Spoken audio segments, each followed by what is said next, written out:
They thought it would be an easy kidnapping, until they discovered the boy was the son of a Yakuza leader, and that a furious mother fears not even hell. But before I tell you this story, subscribe to the channel to help me reach 1,000 subscribers. It's my dream. Continuing. In one of New York City's most luxurious restaurants, where only powerful names can secure a table without a reservation, an unexpected silence falls. The ambient music ceases for a few seconds, the cutlery stops clinking, and all eyes turn to the entrance. The figure interrupting the harmony is improbable. A young pregnant woman, in torn clothes and barefoot, crosses the hall with slow steps and eyes sunken with hunger. Her face betrays both exhaustion and dignity. No security guard stops her. Everyone hesitates, for she heads directly to the most feared table in the place, that of the man known only as Oyabun. Takeshi Nakamura is there, as always, impeccable, silent, surrounded by men who do not speak, only obey. Supreme leader of the Yakuza in the United States, owner of businesses that traverse the legal and the obscure, respected by those who govern, feared by those who dare to cross him. That man carries in his eyes the weight of one who has already decided the fate of many with a simple gesture. But when the young woman approaches and, with a trembling voice, asks, "Is there anything left on your plate?" and the world seems to stop. Instead of being annoyed, Takeshi stares at her with curiosity. The gazes of the wealthy around them are of disgust, repulsion, and judgment. The maître prepares to intervene, but Takeshi raises a hand. It's enough. No one moves. He orders a new plate for her, a fresh juice, and invites her to sit down. The young woman hesitates but obeys. Thus begins the connection between two souls that should never have crossed paths. During the meal, she says her name is Anna, that she has lived on the streets since adolescence, that she was abandoned pregnant and never knew family. But she doesn't cry, doesn't beg. She merely answers when asked, with dignity and a strange serenity. Takeshi, accustomed to calculating risks, realizes he cannot read this woman. There is something in her that disarms him. He feels something he hasn't felt in years, a desire to protect. At the end of dinner, he orders her to be taken to his house. It's not a request, it's an order. The mansion where he lives is isolated, guarded, built in a gated community in the Upper East Side, a place where no one enters without permission. She is suspicious. She sleeps the first few days in fear. She doesn't accept expensive clothes. She avoids mirrors. But gradually, the unexpected happens. Anna begins to flourish. She receives books. She learns to write better with one of the staff members. And Takeshi silently begins to observe her progress. Something in him changes, and he knows it. Even surrounded by power, the Yakuza leader had long felt dead inside. Anna rekindles a forgotten part, the man who existed before the code of honor, the tattoos, and the businesses.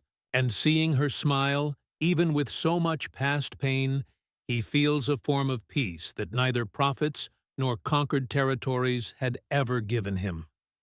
The days in the mansion turn into weeks. Anna gains color in her pale cheeks. Her belly grows. Takeshi has a special room built for the baby, with imported furniture and expensive toys. He chooses every detail himself, as if preparing a nest for his own offspring.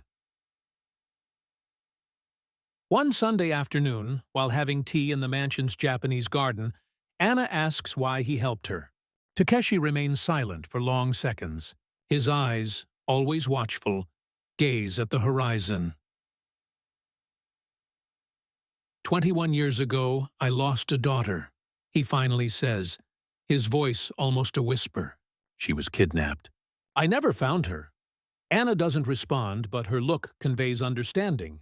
She places her hand over his, in a gesture as simple as it is courageous. The touch, unexpected, makes Takeshi tremble. How long had it been since anyone touched him like that, without fear or interest? The following days are marked by a silent rapprochement. Takeshi begins to have dinner at home, something he rarely did. He teaches Anna Japanese words. He tells stories of his childhood in Japan before coming to the United States. Stories he never shared with anyone. Anna listens, absorbs, asks questions. She has a natural curiosity that charms him. One night, during dinner, Takeshi receives a call. His face, usually impassive, transforms. Something is wrong. He excuses himself, leaves the table. Anna watches him through the window, talking on the phone in the garden. His gestures are tense, his posture rigid. When he returns, he merely says he will need to travel for a few days. Business, he explains, without going into detail. Anna knows she shouldn't ask more. In Takeshi's circles, curiosity can be dangerous. But before leaving, he gives strict instructions to his men. No one should bother Anna. No one should enter her room. No one should question her. She is to be treated as if she were part of the family. In Takeshi's absence, Anna explores the mansion. She discovers a locked room in the basement. Curiosity gnaws at her, but she resists the temptation to find out what's inside. She prefers to stroll through the gardens, chat with the maids, learn to prepare Japanese dishes with the private chef. One morning, while reading a book on the veranda, Anna feels a sharp pain. The book falls from her hands. Liquid trickles down her legs. She screams. Her water has broken. The baby is coming, a month earlier than expected. The mansion erupts in a flurry of activity. Takeshi's private doctor is called in a hurry. There's no time for a hospital. The birth will happen right there. Anna is taken to her room, where clean sheets are already spread on the bed. She groans, clenches her fists, bites her lips. The pain is excruciating. Hours later, as dawn advances, the sharp cry of a baby echoes through the mansion. It's a girl, small, fragile, but with strong lungs. Anna, exhausted, smiles seeing her daughter for the first time. The doctor examines the newborn, cleans her, wraps her in a soft blanket. She's perfect, he says, handing the baby into Anna's arms. But then his eyes catch something. A mark on the child's neck. A star-shaped mark, small but visible. The doctor pales. Is something wrong? Anna asks, worried. Nothing, he replies, avoiding her gaze. It's just a common birthmark. But it's not common, and he knows it. That mark is identical to the one Takeshi's disappeared daughter had. The doctor leaves the room, picks up the phone, dials a number he rarely uses. Takeshi answers on the first ring. She had the baby, the doctor informs him. A healthy girl. There is a pause on the other end of the line. Then Takeshi's grave voice. And? The child has a mark on her neck, just like your daughter. The silence that follows is heavy, charged. When Takeshi finally speaks, his voice is different. There is emotion in it. I'm coming back. Don't tell her anything. To anyone. Takeshi hangs up the phone and looks out the hotel window in Tokyo. The city that saw him born now seems strange, distant.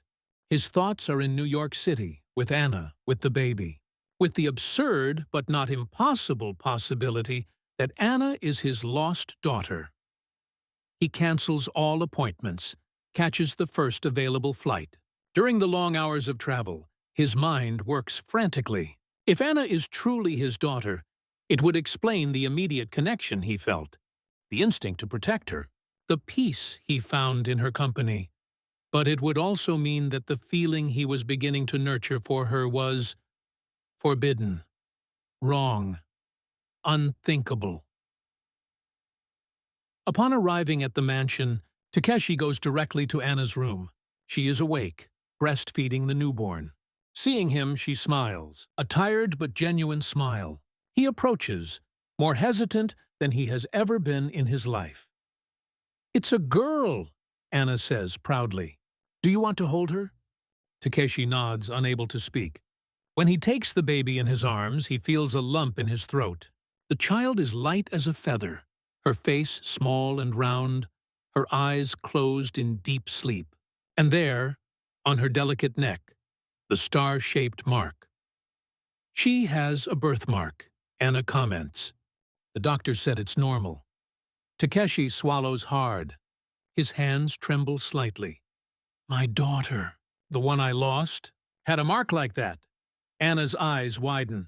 She doesn't understand the immediate implication, but feels the gravity of the revelation. What a strange coincidence, she murmurs. Takeshi returns the baby to Anna's arms and steps away. He needs to think. He needs to be sure. When he is at the door, Anna calls him. I chose a name for her, she says, her voice soft. Hope. The name hits Takeshi like a blow. It was the name he and his late wife had chosen for a second child who never came to be born. Another coincidence? Or something more? In the days that follow, Takeshi orders a discreet DNA test, a strand of Anna's hair, a sample of his own saliva. The wait for the results is agonizing. He keeps his distance, cold, fearing what he might discover. Anna notices the change, but attributes it to travel fatigue, to business worries. On a stormy night, as lightning cuts across the New York City sky, the result arrives. Takeshi is in his office, alone, when he opens the envelope. The words leap from the paper, confirming the unthinkable. 99.9% compatibility. Anna is, without a doubt, his biological daughter. The world collapses on his shoulders. Pain and joy mix in his chest. He found his lost daughter, but in what way? As a young pregnant and abandoned woman who survived on the streets, who went through hardships he cannot even imagine. And now, how to tell the truth. How to explain that the man she was beginning to see as something more was, in fact, her biological father. The rain falls heavily as Takeshi climbs the stairs towards Anna's room. Each step is heavy, difficult. He knocks on the door, softly. Anna answers with hope in her arms. Seeing Takeshi's pale face, she knows something is wrong. What happened? She asks, letting him in. Takeshi closes the door behind him. The storm outside seems a reflection of the storm within him.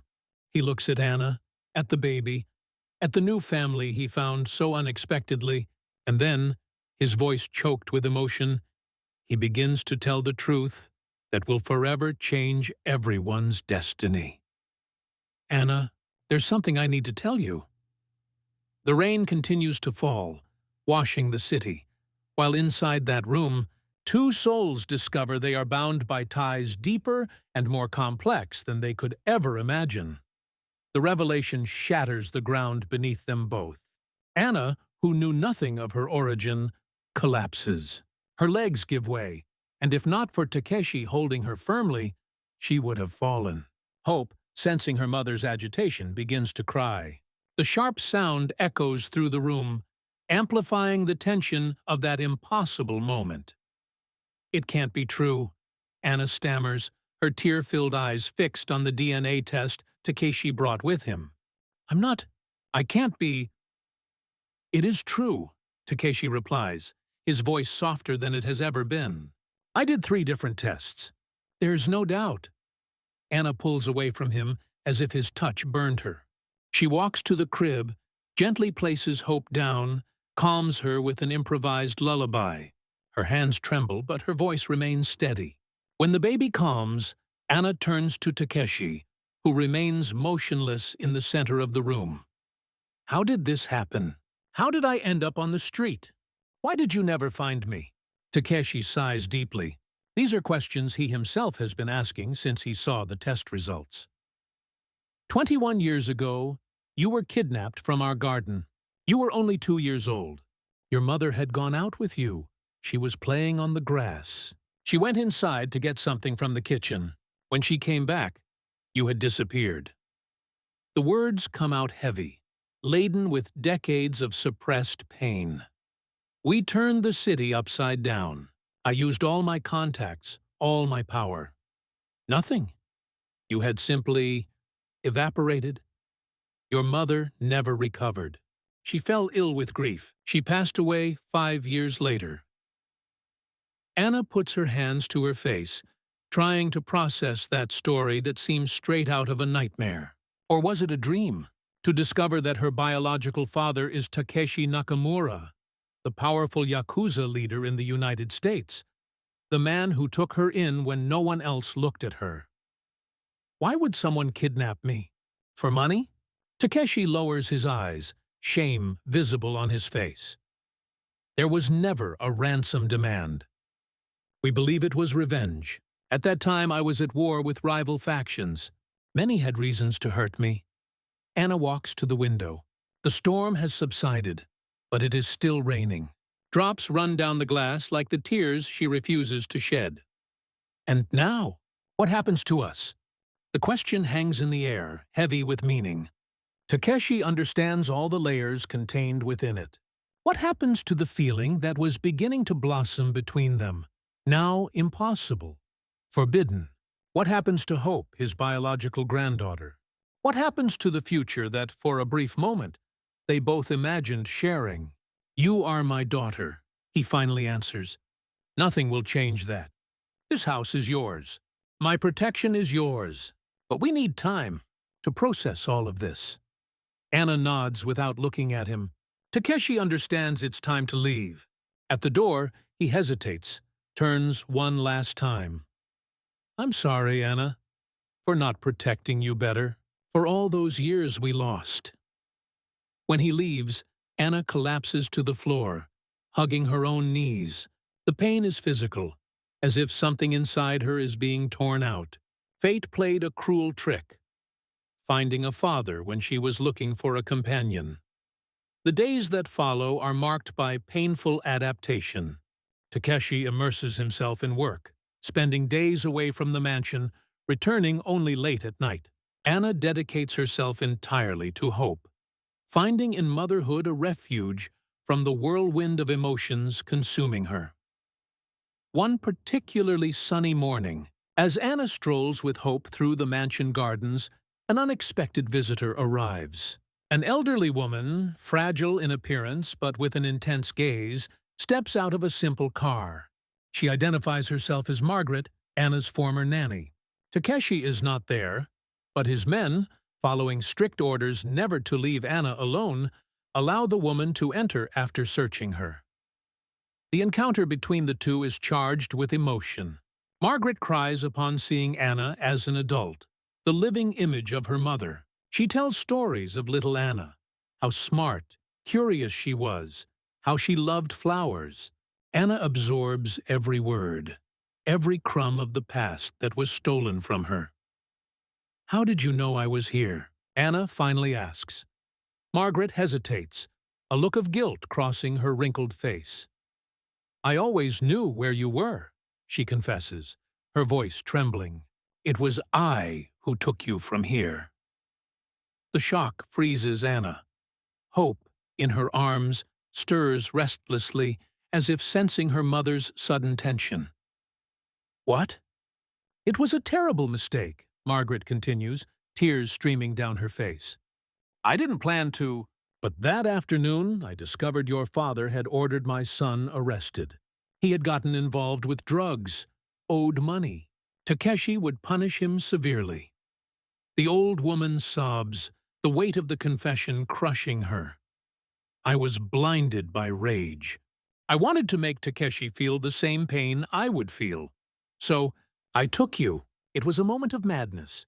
When I realized what I had done, it was too late to turn back." Anna steps away, instinctively protecting Hope with her arms. "You ruined my life," she whispers, her voice trembling with suppressed anger. "You condemned me to grow up on the streets, without family, without love, without anything." Margaret shakes her head, confused.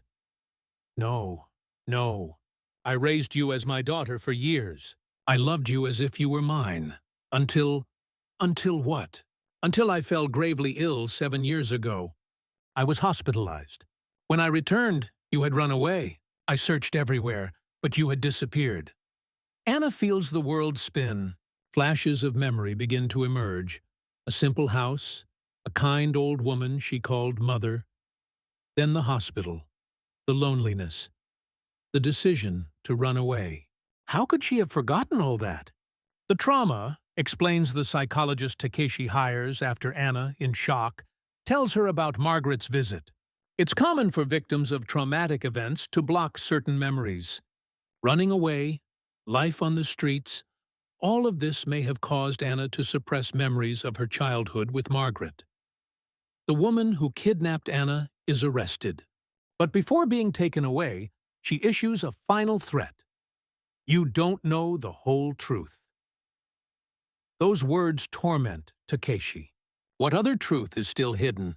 He orders a thorough investigation into his own past, into Anna's history, into everything that might be related to the kidnapping. And then, 2 weeks later, the second blow comes to light. Among old documents, kept in a safe in his late wife's house, Takeshi finds a letter, a confession. He himself was secretly adopted by his parents. In other words, Anna is not his blood daughter. The revelation destroys the emotional structure they had just rebuilt. And what's more, now, without the biological tie, what was once merely paternal affection begins to transform, silently, into something more intimate, into repressed desire. Takeshi struggles against these feelings. He has lived for decades under the rigid Yakuza code of honor. He built his life on unshakable, though sometimes obscure, principles. How could he now feel attracted to someone he had believed, for weeks, to be his biological daughter? Someone young enough to be his daughter, regardless of blood ties? Anna, in turn, also battles contradictory emotions. The security she found with Takeshi, the respect, the admiration, all of it now mixes with an attraction she tries to deny. How could she desire a man she had come to believe was her father? A man old enough to be her father, leader of a feared organization, with a blood-stained past? Both resist. They avoid each other in the mansion's corridors. They maintain formal, brief conversations, always in the presence of others. But the tension grows, palpable like the humidity in the air before a summer storm. On a particularly difficult night, Takeshi finds Anna in the library. She is alone, reading by the light of a lamp. Hope sleeps in her room, watched by a trusted nanny. The silence between them is dense, laden with unspoken words. "We need to talk," Takeshi finally says, his grave voice cutting through the silence. Anna closes the book, looks up to face him. There is a new determination in that gaze, something that wasn't there when they met in the restaurant. About? About us. About this impossible situation. Takeshi approaches, sits in the armchair opposite hers. The soft light of the lamp casts shadows on his angular face, highlighting the marks that time and worries have etched upon it. "For weeks, I believed you were my biological daughter. To feel what I'm starting to feel now, it's not right." Anna watches him, her young face serious, mature beyond her years. "And what do you feel?" The direct question catches him by surprise. Takeshi has always been a man of few words, but now they seem to fail him completely.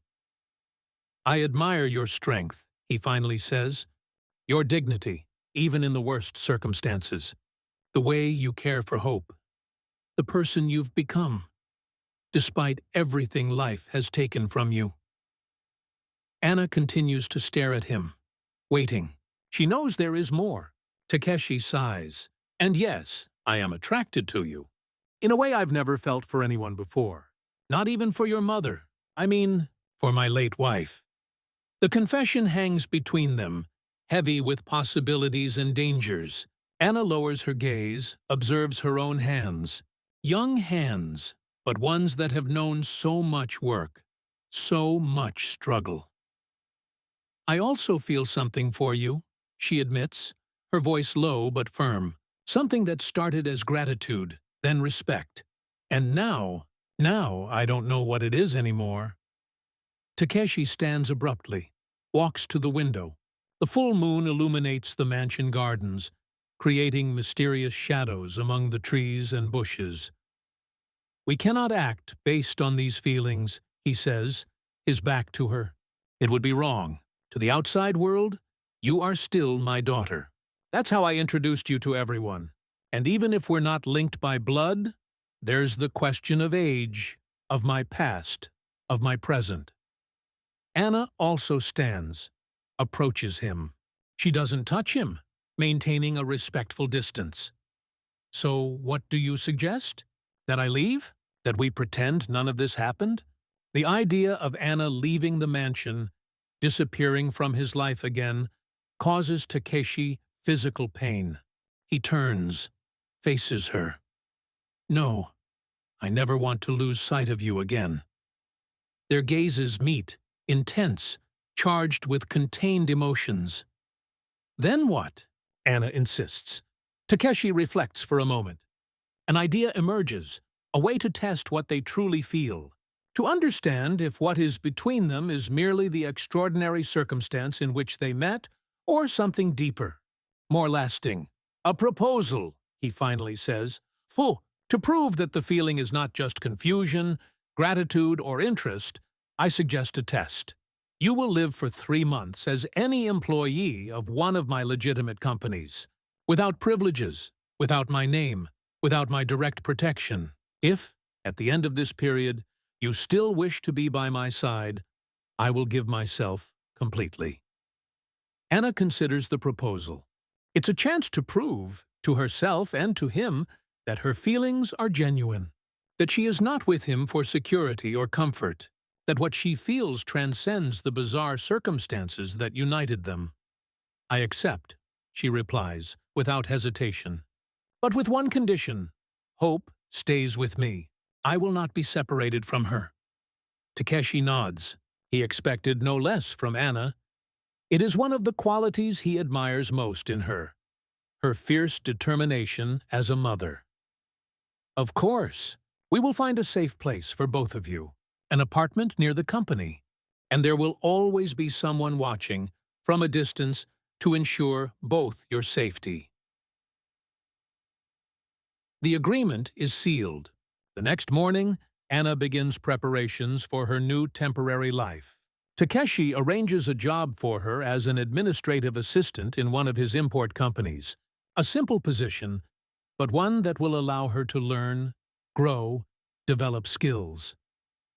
On the eve of her departure, as Anna packs some simple clothes into a small suitcase, Takeshi knocks on her bedroom door. In his hands, a carved wooden box. A gift, he says, handing her the object. Anna opens the box carefully. Inside, a delicate necklace with a star-shaped pendant, identical to Hope's birthmark. It was your mother's, Takeshi explains. She wanted you to have it when you grew up. Anna holds the necklace, feeling its weight, its history. It is a tangible connection to the woman she never knew, but who loved her so much that she fell ill with grief when she lost her. Thank you, she murmurs, emotion choking her voice. Takeshi takes a step forward, almost touching her, but restrains himself. His eyes, usually cold and calculating, now overflow with contained emotion.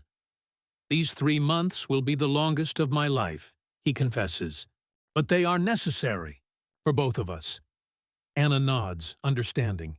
She also needs this time, this distance, to understand what she truly wants, to discover who she is, away from Takeshi's protective shadow, to prove, especially to herself, that she is capable of building her own path. The next morning, a discreet car takes Anna and Hope to a simple but comfortable apartment in Chinatown. It is a new beginning, a test, a journey.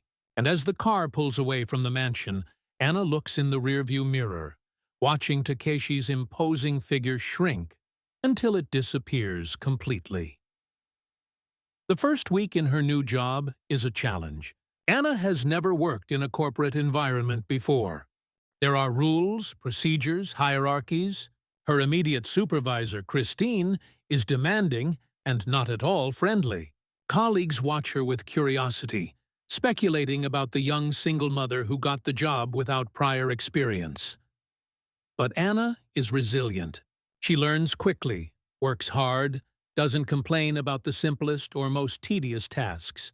At night, she cares for Hope with devotion, reads books to improve her skills, studies basic English and Japanese. She is determined to prove her worth, not just to Takeshi, but primarily to herself. Gradually, she earns the respect of her colleagues. Her efficiency, combined with genuine kindness, breaks down resistance. Even Christine begins to treat her with more consideration. And there, even anonymously, Anna discovers something important. She has her own value, regardless of who protects or loves her. But, as she flourishes in this new life, the shadow of the past draws near again. And this time, it brings with it threats that even the powerful Takeshi Nakamura cannot foresee.